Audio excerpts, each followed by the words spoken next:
Welcome to the Tech Egg. Don't get scrambled. Enjoy the video. In this video, I will explain how to cook Pesang Dalag, a delightful Filipino mudfish soup.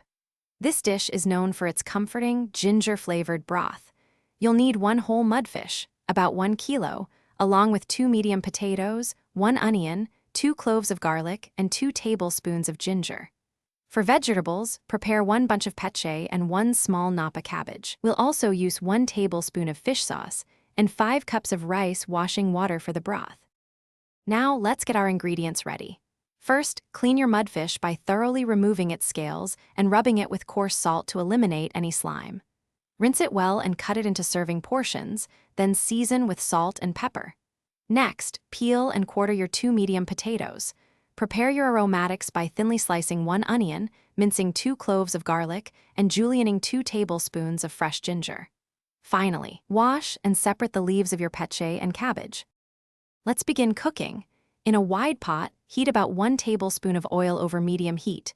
Sauté your julienne ginger, sliced onions, and minced garlic until they are softened and fragrant. Stir in 1 tablespoon of fish sauce, cooking for about 30 seconds. Pour in 5 cups of rice washing water and bring it to a boil.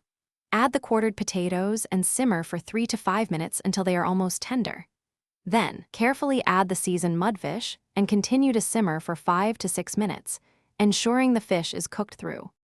To finish our Pesang Dalag, add the peche and cabbage to the pot. Cook for just 1 to 2 minutes, or until the vegetables are tender yet still crisp. Taste the soup and adjust the seasoning with additional salt and pepper as needed. Transfer your hot Pesang Dalag to a serving bowl. It is traditionally served immediately with plenty of steamed white rice. For an extra layer of flavor, consider preparing a simple miso dipping sauce on the side. Enjoy this hearty and refreshing soup. Thanks for watching. Consider subscribing if I helped unscramble your problems.